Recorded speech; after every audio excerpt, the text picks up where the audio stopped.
Good morning. Welcome. Thank you so much for joining us for Tipping Point, Connecticut's first Affordable Housing Conference series. I'm Kayleigh Pratt, and I'm a Senior Policy Analyst at the Partnership for Strong Communities. Throughout the week, the partnership is hosting over 30 sessions featuring local, state, and national experts leading conversations that explore challenges, share best practices, and coalesce around critical next steps to address key affordable housing issues in our state. This session is titled What to Expect This Session. You can also join the conversation about Tipping Point at #TippingPoint on 2020 on Twitter, and follow us at PSC Housing if you haven't already. Before we get started, I just want to take a moment to thank our sponsors. Our leading sponsors for the conference are the Connecticut Housing Finance Authority, CHAFA, and the Melville Charitable Trust. Their deep support has allowed this conference series to exist. And thank you to our collaborating sponsors, the Connecticut Department of Housing, and supporting sponsors, Housing Enterprises, Inc. and Whittlesey. So a few housekeeping items before we kick this off. The session is being recorded, and we'll make this session recording available to participants afterward, or to all attendees after the conference. All participants have entered muted, so please remain on mute unless you are asked to come off of mute. If you have any technology issues, please use the chat function at the bottom of your screen on the control panel.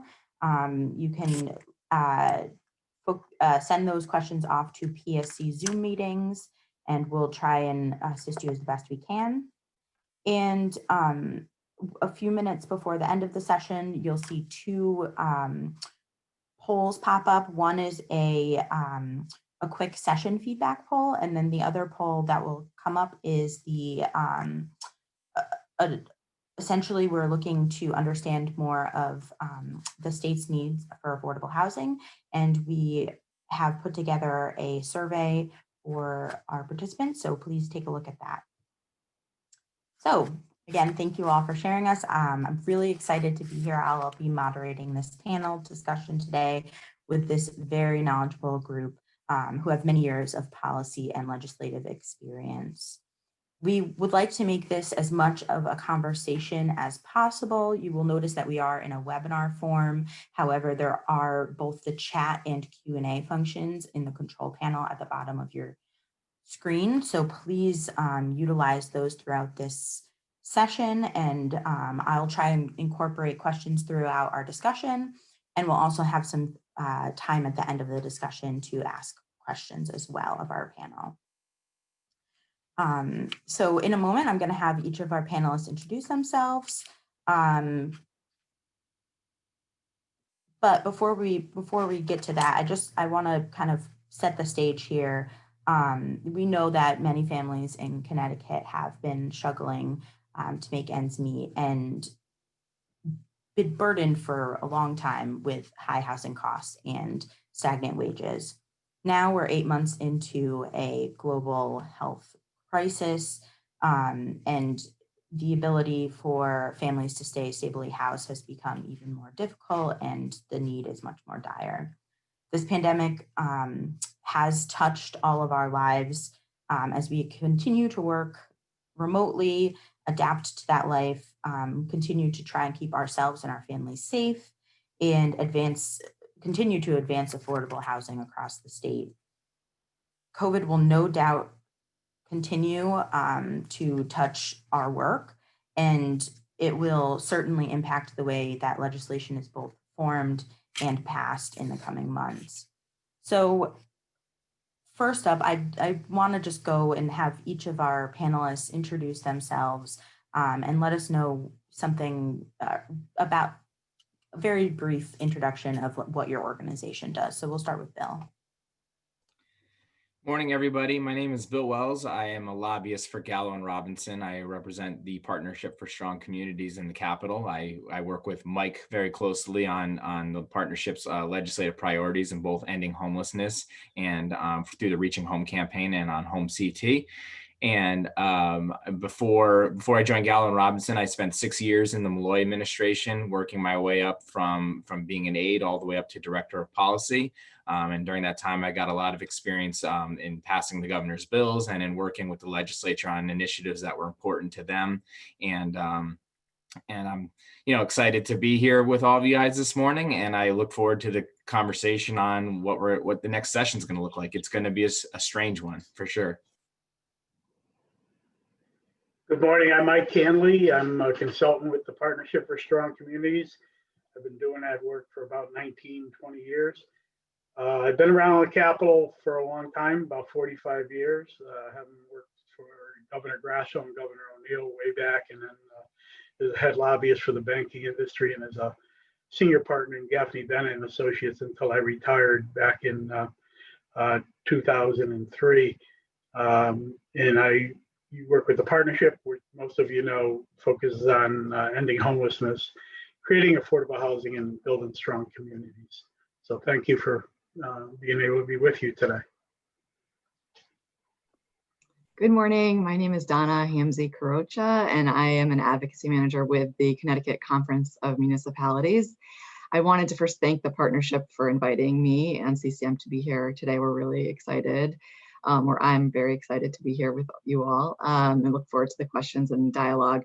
As I mentioned, I'm an advocacy manager for CCM, and most of my work is within the planning and development and housing spheres as we manage committees based on the legislature's General Assembly committees. So those are my issue areas, and I'm looking forward to your questions, and thanks again for having me. Hi, my name is Jim Perras. I also want to thank the partnership for the opportunity to be amongst this august group of folks. I am the CEO and in-house lobbyist for the Home Builders and Remodelers Association of Connecticut. Our association is comprised of about 900 business members, comprised of contractors, developers, suppliers, and those that help facilitate our industry. And our primary role is advocacy before the state government. My previous experience is that of a long time, 11 and a half years working as an advisor to President Pro Tem of the State Senate, a number of jaunts as a government relations liaison for various state agencies, and a whole host of other work that I don't need to bore everybody about now. Never boring, Jim. So thank you all.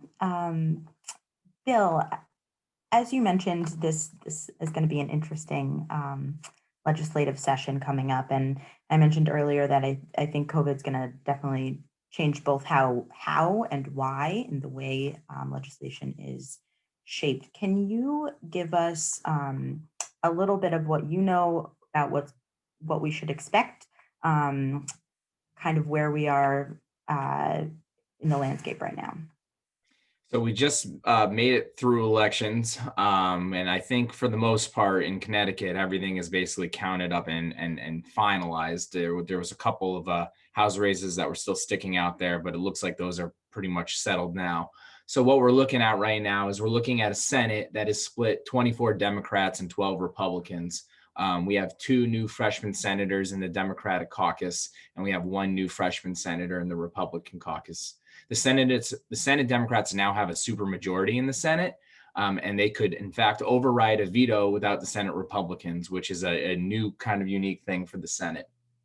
In the House Democrats picked up 6 seats, and the split is now 97 Democrats to 54 Republicans. There's 15 freshman representatives in the Democratic caucus and 7 freshman representatives in the Republican caucus. House Democrats would still need 4 Republican votes to override a governor's veto at this point. I'm not going to talk too much about the volatility cap, but I want to just talk about it briefly because of how the votes, what happened in November and how it impacts it. So some of you might know the legislature voted in 2018 in a bipartisan manner to create what has become known as the volatility cap. It requires the state to save rather than spend any income tax receipts from quarterly filings, which are derived from capital gains and other investment earnings. To bypass this volatility cap, the governor has to sign a declaration of fiscal exigency, which is essentially a budget emergency. And 60% of both the House and the Senate have to agree. So what does that mean? That means 91 votes in the House and 22 in the Senate, which both the Democrats in the House and in the Senate could do. They could bypass the volatility that they passed without needing the other side of the aisle. I just raise that as an interesting point of votes. Not that it's going to happen, but it's just something that's out there. Leadership wise, we've had a couple of leadership announcements. Rep Matt Ritter is now going to be Speaker of the House. He represents Hartford. And then Rep Jason Rojas, who I believe is going to be in Tipping Point later this week, who represents East Hartford and Manchester, will be stepping up as Majority Leader. Rep Rojas is the first person of color to be named that position in the history of Connecticut, which is pretty monumental, and we're all very proud to see that happen. The House Republicans have voted for Rep Vin Candelora to be their next minority leader. And his second is still being discussed right now. There's a couple names out there, but they haven't laid out anything formally. In the Senate Democrats have opted to keep Senator Marty Looney and Senator Bob Duff. Senator Marty Looney is the Senate pro temp and Bob Duff is the majority leader. They're continuing their leadership in the Senate. And the Senate Republicans have some new faces. Well, not new to the building, but new to leadership. Senator Kevin Kelly is the Republican leader, and Senator Paul Formica is the deputy Republican leader. How this impacts kind of the committee functions of the legislature. The General Assembly won't formally vote on rules until January, but they are expected to stick to their regular format, one House and one Senate chair for each committee, their co-chairs, and there will likely be a one House and one Senate ranking member. With 24 members in the majority in the Senate, it's unlikely we're going to see many senators chairing more than one committee. It's possible, but it's unlikely. We will see ranking Senate members on many committees. They'll probably be doubled up. And there's a bunch of committees, not as many as in the last election cycle, that are guaranteed to have a change in leadership. But some of the ones that are guaranteed to have a change in leadership include the Finance, Revenue, and Bonding Committee, where Sean Scanlon actually just got named the new House chair, taking over for Rep Rojas, who is now the majority leader. We're looking at a new House chair in Aging, likely, a new House Banking chair, a new House Higher Ed and Employment Advancement Committee chair, likely a new Insurance and Real Estate Committee chair, because Sean Scanlon just moved over to Finance chair, and he used to do the Insurance and Real Estate Committee, a new Public Safety and Security chair, and Regulations and Review always rotates every 2 years. So some of the big names that came up, I won't name all the chairs that have been named, but just some of the big ones for you guys. Rep Tony Walker is going to continue being the Appropriations chair. And as I said, Rep Sean Scanlon just took on the role of Finance, Revenue, and Bonding Committee chair for the House. Rep Pat Billy Miller is going to continue her work on the bonding side, being the bonding subcommittee co-chair, which is obviously of big importance to folks who are following affordable housing issues. And Rep Bobby Sanchez is going to continue being the education chair, and Rep Staffstrom is going to continue being the judiciary chair. That's just kind of a mix. We've been told that the Senate's probably going to announce theirs in bulk, their chairs in bulk at a later date. The House is rolling out kind of a new announcement of a chair. They're trying to do one every day, every other day, but they've been rolling them out pretty steadily. So what does this mean what does COVID mean for the upcoming legislative session? We're probably entering the legislative session in a virtual fashion, and will continue virtual until things change, and we don't know when that will be. We have a long session coming up, so we are going to be starting in January, and it's going to be going until June. And so, what are folks asking? What are folks asking for to make this thing a success? There's the Lobbyists Association and a bunch of clients have asked for a lot of similar things in order to make this virtual session a success. One thing they're basically asking for is that all committee meetings, public hearings, task force, work groups, commissions, all of it, they do not want that to take place unless it's being being broadcast either on CTN or somewhere accessible where somebody could go live and in real time and view it. And they're also asking that these things be recorded so that people can watch them after the fact.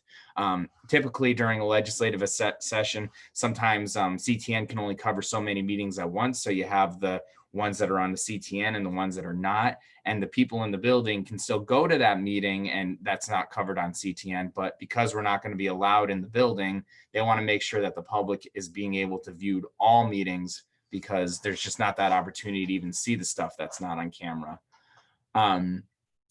They're asking leadership to release information on how public can access the building for meetings with legislators. If that's something that, if legislators are still doing one-on-one meetings, how are they going to do that? Is it an in-building thing? Is there, what are there going to be the distancing requirements for that? Is it a virtual meeting, and what kind of stipulations do they want for that? They would, public wants a policy on that.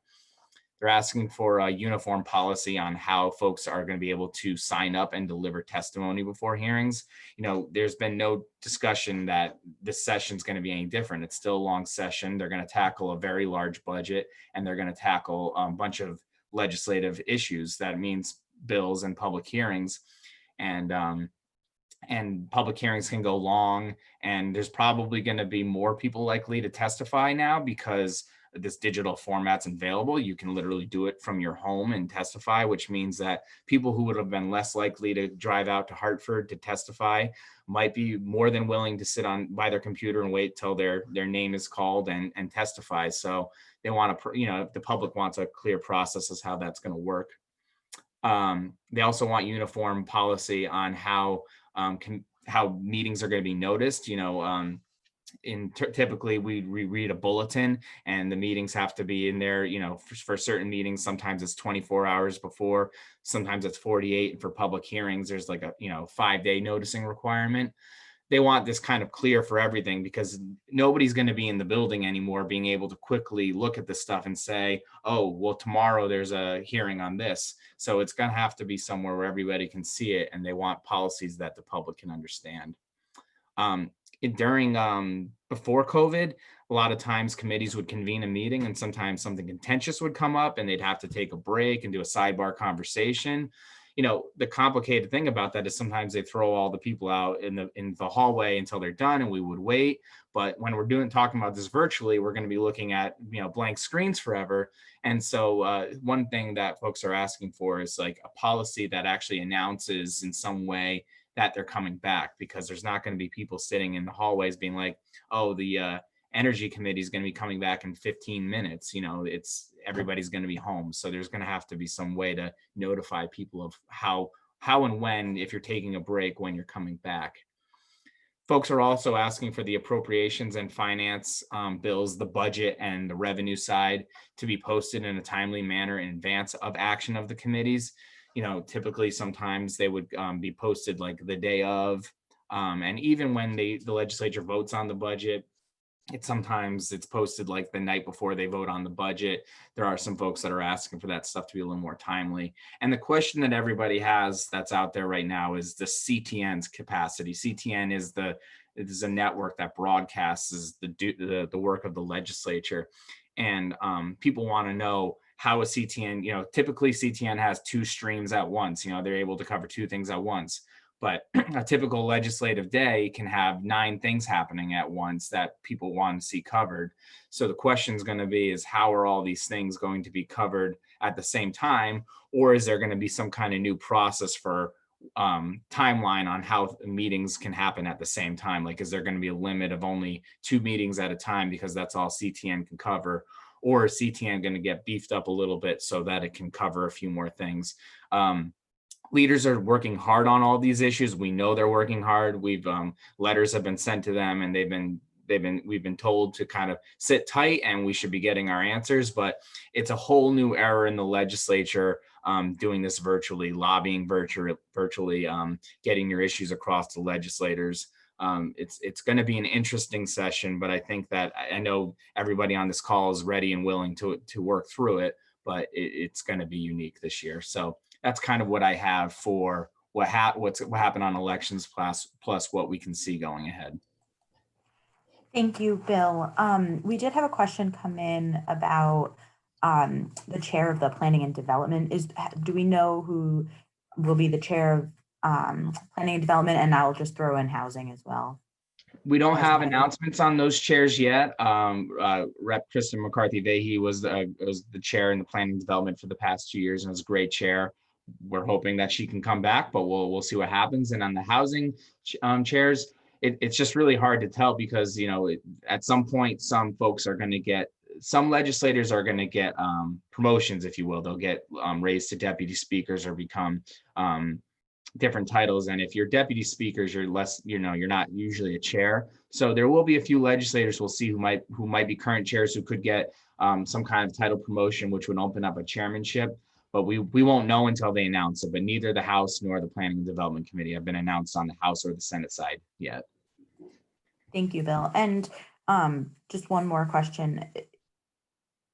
Since the information seems to kind of be trickling in, is there a way that folks can learn, or a place that you can point folks to learn more about announcements and kind of what the new normal will be at the Sure. LLP? I encourage folks to follow Rep. Ritter's Facebook and Twitter account has been a useful place for House appointments. The House Democrats also have a Facebook and Twitter account that every time they announce a chair, they've been doing a good job of posting it up there.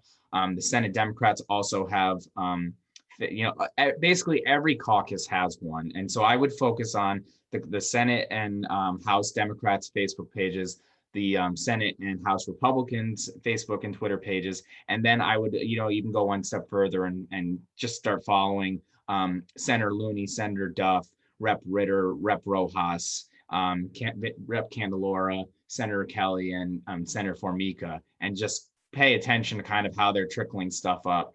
Obviously, Capitol Report is a good guide for you guys too. The articles there, all of our, and different news sources, CT, Mirror, Current, and all that. They seem to be doing a good job covering, but I know it's all over the place and you're just kind of pushing and pulling it into one place. And it is a lot to track.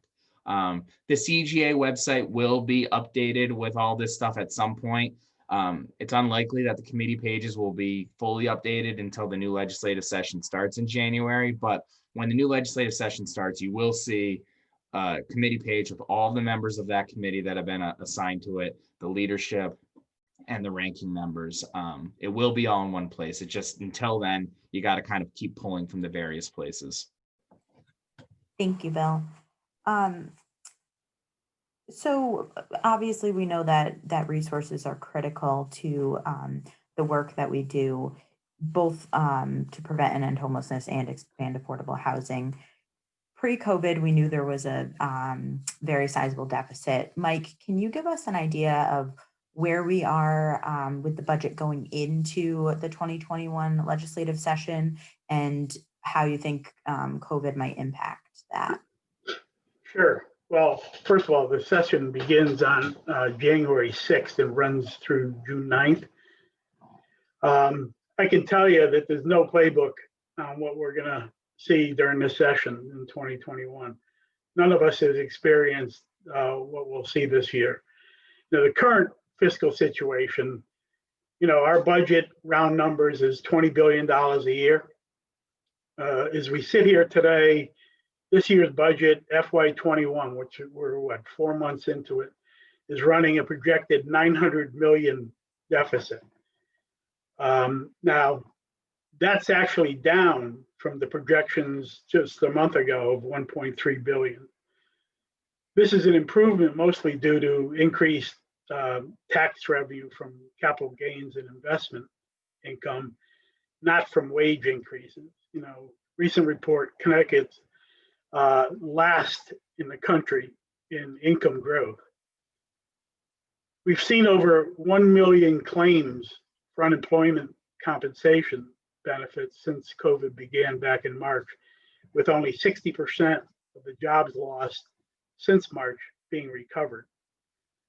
Our budget reserve fund, AKA rainy day fund, running at a historical high level, about 3.1 billion, of which a portion of that will be used to balance the current year's budget. In early February, the governor will present his budget for the next biennium. That budget had been projected to be out of balance by $3 billion in each year of the fiscal year, in each fiscal year. However, last week's revenue estimates showed an improvement, cutting those deficits in half, but it's all relative. You know, we're still short $1.3 billion for FY22 and $1.5 billion for FY23. In preparation for this budget, the Office of Policy Management back in September had requested agencies to submit budget options that would reduce their baseline budget by 10%. Add to this the restrictions of a spending cap, the uncertainty of another COVID surge in its related expenses, you know, we're looking at a pretty ugly year. Moving on to the bonding or capital side of the budget, most of you are probably familiar with the governor's debt diet that he instituted basically when he took office. That lasted until last March, when a couple of days before the COVID shutdown, the legislature, with the governor's support, passed a bond package. That package for us as housing advocates contained $205 million in new authorizations for affordable housing resources. I might add that that was the only bill that passed during the regular session of the 2020 legislature. All totaled, there's approximately $318 million available in bonding for a variety of new and existing housing programs. One thing to be mindful of, Connecticut also has a statutory cap on debt, which is a function of the revenue stream, which dictates what the debt limit will be. We won't know until April when we see the tax revenue picture, what those revenue projections look like.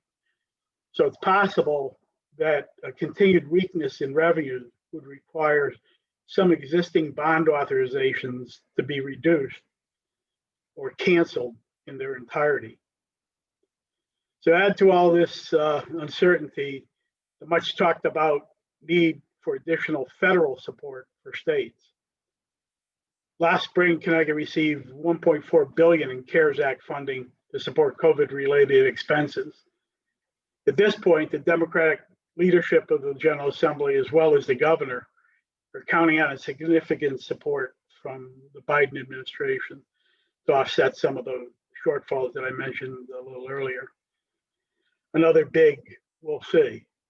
So just in wrapping up, you know, the governor has shown little interest in proposals that would raise taxes or use state borrowing to preserve key state programs, as was recently proposed by both Democratic caucuses.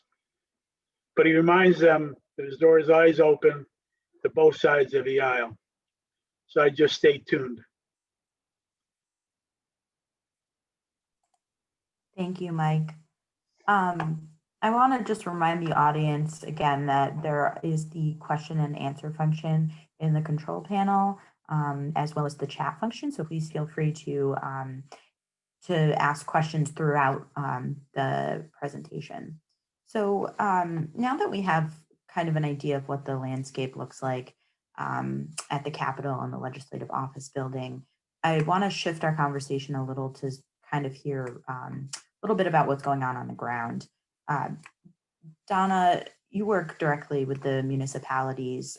What are you hearing from municipalities going into this legislative session, and what housing related concepts do you think will be coming up? Thanks, Kayleigh. So COVID, obviously over the COVID experience, you know, CCM's been paying really close attention to the executive orders that have come out and have tried to provide as much guidance as possible to our towns and cities to create some level of certainty around what they should and should not be doing.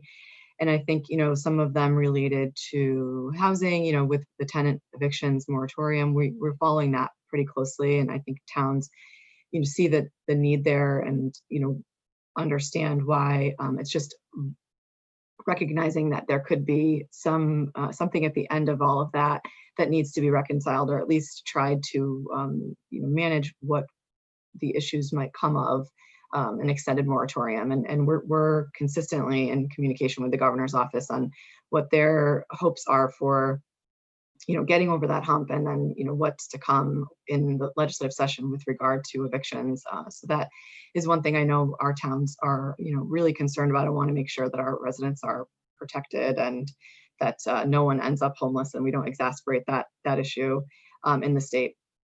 In addition to that, there, as all of you, I'm sure, probably have heard that Desegregate Connecticut, or Desegregate CT, as it's commonly referred to, provided or put out a platform over the summer during the COVID.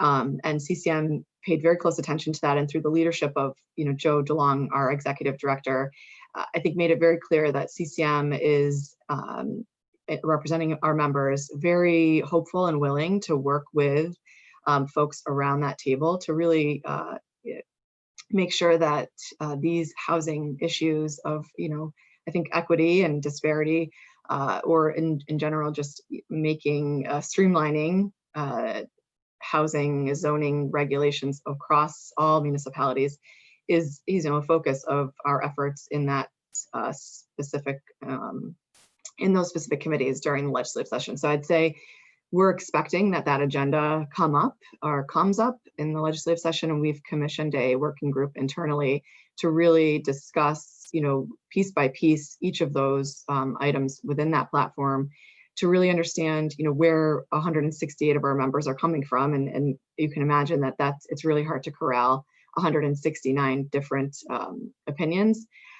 But, to my surprise, I think, being with CCM as long as I have, I think our members are really excited to get working on this and want to see some shift in the way of certainty for developers of affordable housing, to create that certainty by, establishing some standards that, provide consistency, but also provide some ability for towns to have autonomy on making ultimate decisions around, what their towns look like now and into the future, whether that be locally or on a regional basis. But we're excited to make sure that we're at the table, and that I think, unlike, my experience historically here at CCM, Joe DeLong has made it very clear that, we do not want to ever be left out of the conversation, even if we might not be at the same spot when we start, that we'd like to somehow get to the end together. So I think that's a really great place to be moving into the legislative session, especially when these issues are going to more than likely be brought up. Just thinking about, I know that, there's been conversations in previous sessions around the 8-2 statute and reorganizing that statute. And we, CCM, initially through the Fair Housing Working Group, had a lot of concerns. But again, with Joe DeLong's leadership and our interest in being at the table, we've really tried to position ourselves in a way that keeps us listening and open and providing feedback, liaisoning between the working group and our membership. And I think last year and the previous years, is an example of that. And we were able to support that bill and providing caution where there might be funding taken from towns, or at least providing pause when those things are suggested, and to provide towns an opportunity, time frame wise, to really come to a place where either they decide to jump on that reorganization, or they don't. And if they don't, at least the time frame has been given them to make those changes. And then a penalty is sort of something that they're aware is a consequence. But at least that time has been given them to make those changes. And it puts the onus on them to do that. And I think, in addition to that, with regard to the 8-2 changes, we were really concerned with any opportunities for recourse for towns. I think towns, even despite making efforts to make changes, there was a lot of stake put in OPM and other agencies like DOH to make determinations or final determinations as to whether towns are compliant within that, furthering fair housing. And I think, where we believe that the majority of our towns in our conversations are willing to make those changes if they've not already done so, or if they don't have that framework already established, but that they'd be offered if they felt that, their case wasn't properly decided on, that they could actually come back and provide some level of recourse for them to make a case as to why they are in compliance. So I think, with that, we would continue to have that position, but are very supportive of those changes. And there was discussion in our working group on the Desegregate Connecticut platform related to the word character, and of course that comes up a lot, and it had come up in the 8-2 changes, as well as the Desegregate Connecticut agenda, as I mentioned. And our towns are fine with just removing a word, but I think where they understand what needs to happen is that there again needs to be some high level of consistency with regard to standards that all the towns are practicing, but that there is some level of autonomy in whether removing the word character to them doesn't necessarily make a difference. It's more that we have an opportunity to be at the table to really talk about what those standards are and how comfortable we are to agree to uniform standards. And I think I think everyone can agree that we live in a state where there are 169 towns and they do it 169 different ways. So understanding that and coming at that from that understanding, makes it a little easier to have a conversation about uniform standards, and recognizing that we're not always going to agree on everything, but at least we're having that conversation. So I look forward to those, and I know that CCM does too, related to housing. So I think that's, oh, and also I should mention that we are paying close attention to the Woodbridge situation. That we know that the Open Communities Alliance has submitted an application and are hoping that Woodbridge accepts to basically reorganize their zoning laws or regulations rather there. And so we're paying close attention to that, because that could ultimately be the precedent that is made to, I guess, negate the need for real legislation, but instead all of this happening more on a local in a local forum. So we're looking forward to any of those decisions. And I haven't had or been able to have conversations with Robert Klee, who heads up the Planning and Zoning Commission there, because they're just unwilling to have conversations publicly until they've fully deliberated. But we are paying attention and have been in contact with the town of Woodbridge. So we look forward to what comes of that. Thank you, Donna. Speaking of the 8-2 legislation, Jim Perras, you've worked tirelessly for the last couple sessions to try and move that legislation along. Can you talk a little bit about that, your work there, and then also generally what you're hearing from the building and development field in regards to this upcoming session? Sure. I'll take the second first. Then, so prior to COVID, I think it's really probably helpful to just to give a little bit of perspective. Prior to COVID, our industry had been reeling from the 2008 downturn, and it has essentially been producing housing at levels of basically recession levels of basically 1/3 that of which we were seeing prior to 2008. And so, housing trends in Connecticut, are pretty interesting as a result of COVID and its wake. We're seeing a growing demand for housing, particularly in suburban communities, the likes of which we haven't seen for quite a while. Inventory of houses is at an all-time low. Interest rates are low, and we're at least seeing temporarily an influx of interest in the suburban area from folks leaving suburban areas to go. Leaving urban areas to go to suburban areas, and so it's all culminating in a higher cost of construction.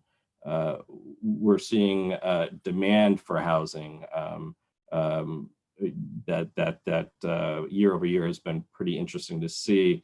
By comparison to this time or September last year, we've seen 913 new housing permits requested, 221 of which were single family and 692 of which were multifamily.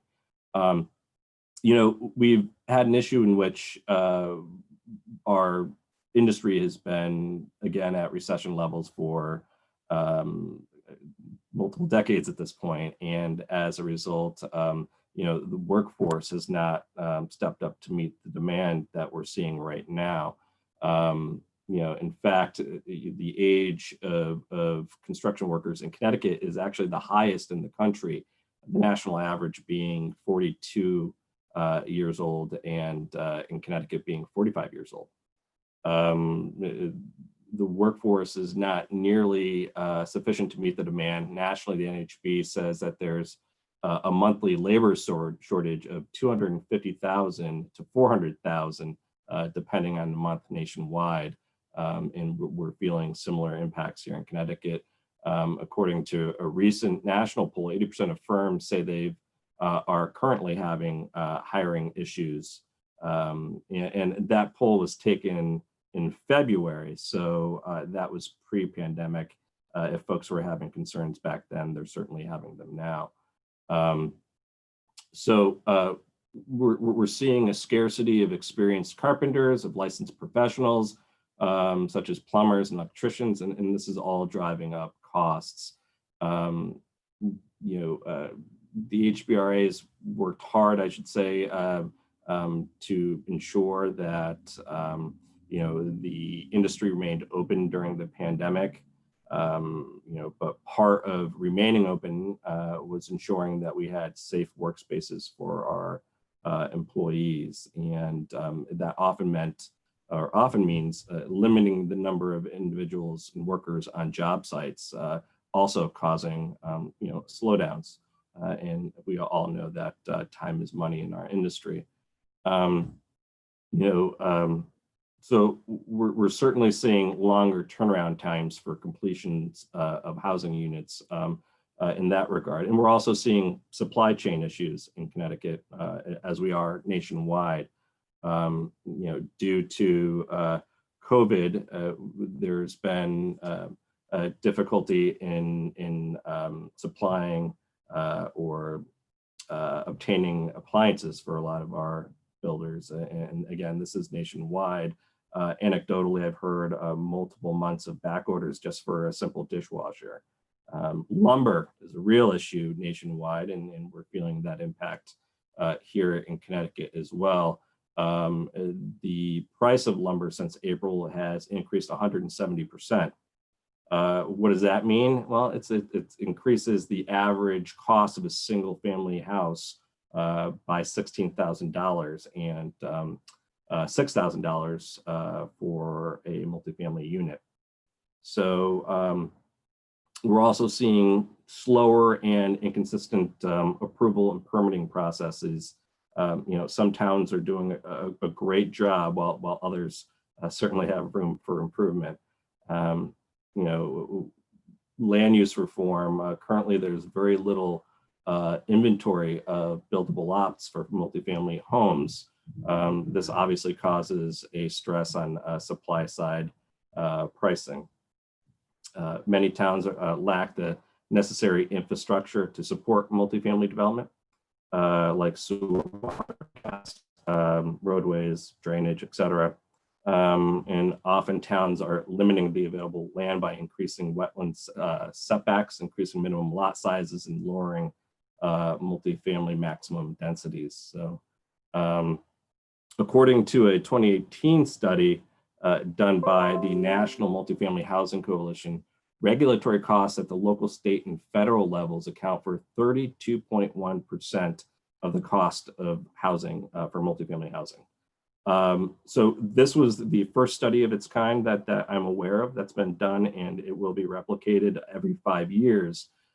So we don't have any historical data to compare this to, but speaking to the National Association of Home Builders chief economist, the assumption is that that portion, the regulatory costs for building multifamily, has increased exponentially, from 2 decades ago. So, you know, those are concerns that we as builders have. And, you know, you know, POCDs we're seeing being developed these days that limit land zone for multifamily, lower density requirements, limiting land use or limiting land zone for multifamily, limiting markets for multifamily, like doing age restrictions, you know, often based on non-factual information like impacts to schools and the preservation of the character of the town. And we're again seeing rising costs for code compliance. The Connecticut code is updated every 2 years. As of late, there you know, are larger and larger pushes for energy efficiency codes and climate resiliency codes that are driving up costs, which often fail to provide the reasonable cost benefit to the owner. You know, there's little we can do as a, you know, a state with regard to the supply chain, but while there's no magic bullet solution to building affordable housing more affordably, I think it's fair to say that if we made efforts towards building our workforce, lowering fees associated with development, if we sped up approval times, and if we made some common sense regulatory changes like reducing parking requirements and things of that nature, we would see greater construction of more affordably built affordable housing units in the state of Connecticut. I would say that in the end, I do think that it can't be a zero-sum game, that municipalities need to win and developers need to win for us to build affordably.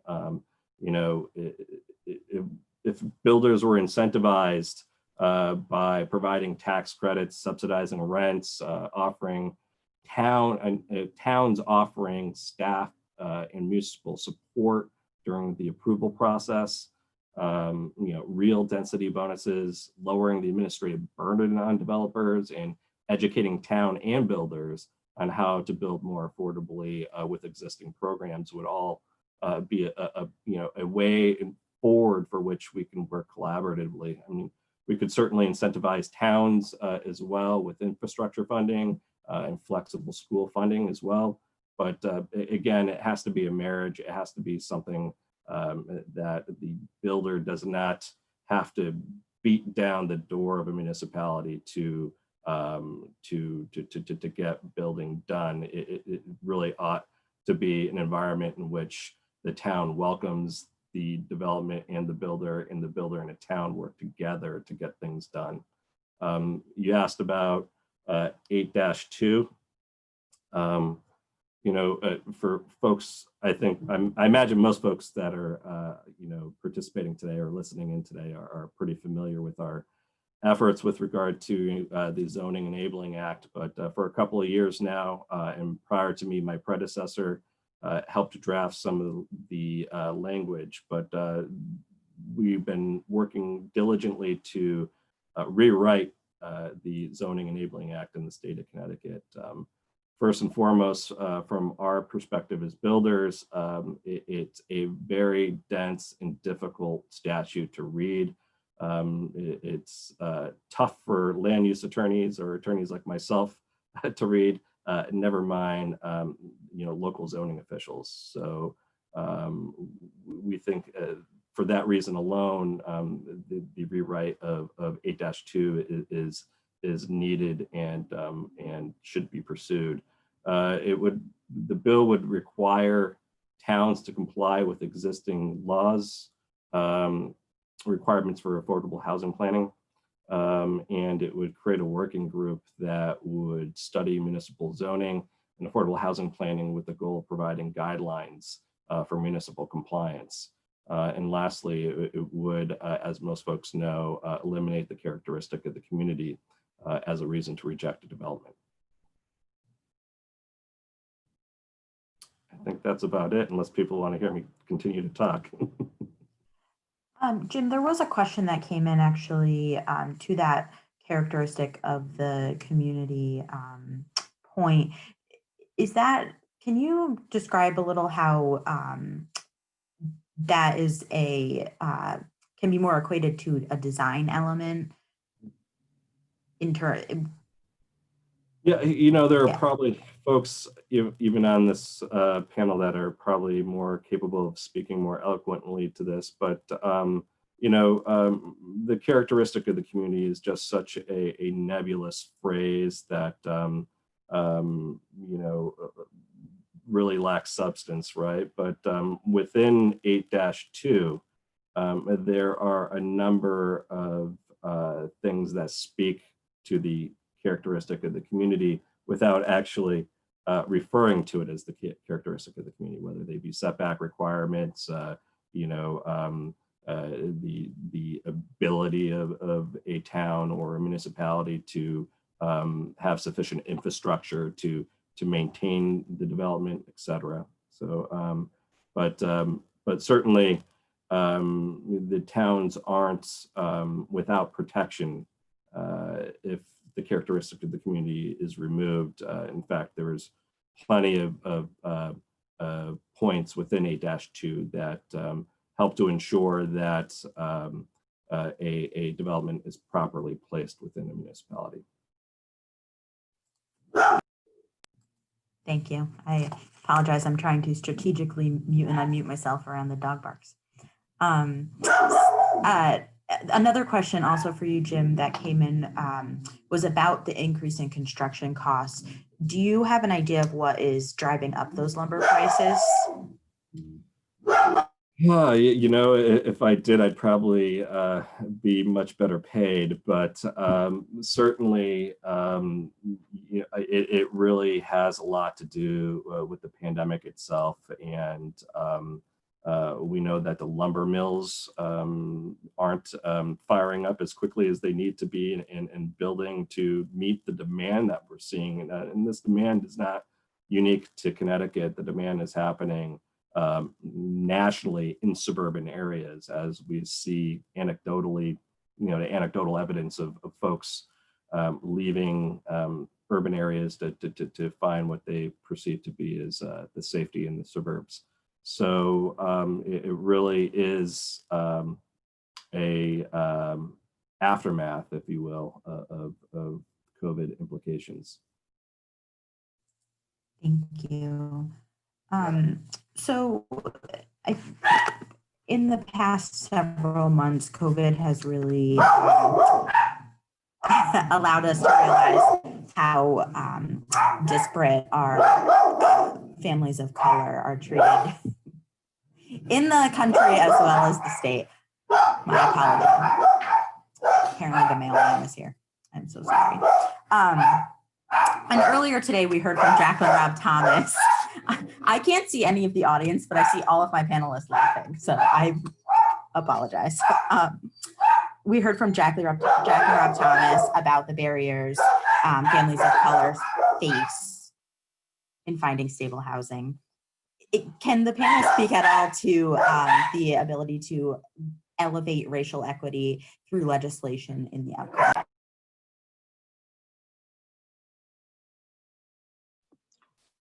I can start, I guess. I mean, not that I'm not sure about, you know, upcoming legislation, Kayleigh, but just as a small plug for CCM, we have been hosting the majority of them being in October, but it's what we call the CARES series.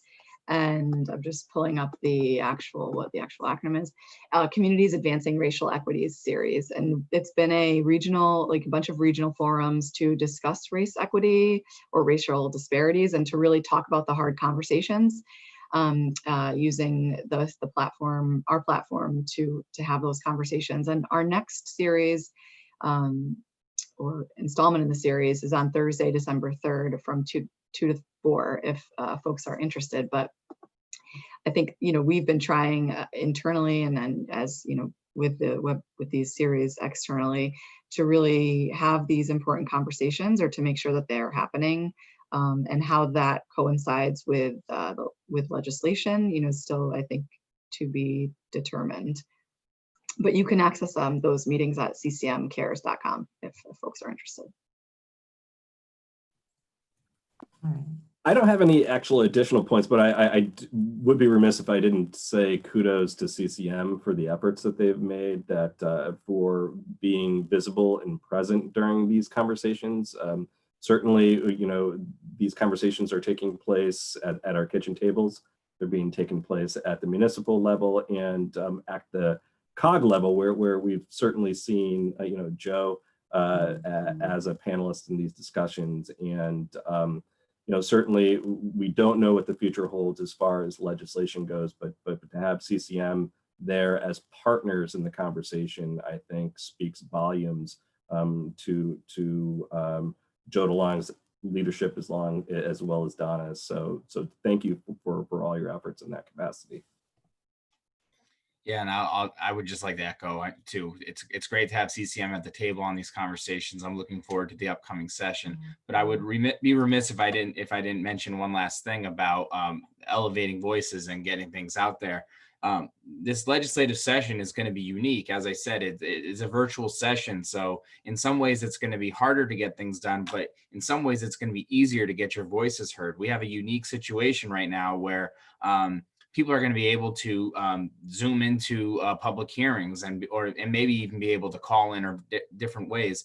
But it's easier it might be easier to testify in this upcoming session than it's ever been easier to testify in the past. So this is a remarkable opportunity for folks to really organize, to get voices out to the Capitol, to talk about things that matter to these different groups of folks. So you know, I would say, you know, keep an eye on the legislature, keep an eye on the bills that they're raising, and keep a close eye on the public hearings coming up, and you know, take the opportunity to sign up and testify in, because we've never had this situation before, and this could be a real game changer for working families who've never had the opportunity to testify in front of the legislature before. And I think we're going to hear some different voices this upcoming session, which is going to be a nice refresher. Yeah, and I agree a lot with what Bill was just talking about. The one caveat is there are so many major issues that this legislature is going to have to deal with. And they've had difficulty when they're there in person and the building is full and operating with the dynamic that it normally operates at. So how the ability of the current technology to support the system, and granted, it's going to make a lot of things easier than having, you know, for instance, testimony, rather than showing up at the Capitol and hanging around for 5 hours before you get your 3 minutes before, you know, a subset of the committee. You'll be able to interject that more directly and probably to a broader audience. But it's one of the many unknowns, and kind of interested to fast forward to June and see how it all shakes itself out. Great, thank you. We're just about at the end here. I don't know if any of our panelists have any last minute things they want to share. I don't see any additional questions coming in, but if anyone has any last minute questions to throw in the Q&A. Yeah, I think I would just point out for folks that while we all have our legislative agendas, Home Connecticut has its agenda. Certainly Desegregate Connecticut has a really interesting agenda on land use reforms that could provide more equity around the state. That there are a lot of issues in this legislative session, as Mike pointed out, the budget being primary among them. But while we have our own issues and agendas that we're pursuing, let's keep in mind that there is, you know, what could potentially be a wave of evictions coming, and that while you know, we have some long-term goals of ours, certainly in the short term, what's most pressing is really going to be that avalanche of evictions, and whether or not there's a safety net to catch those folks that are falling.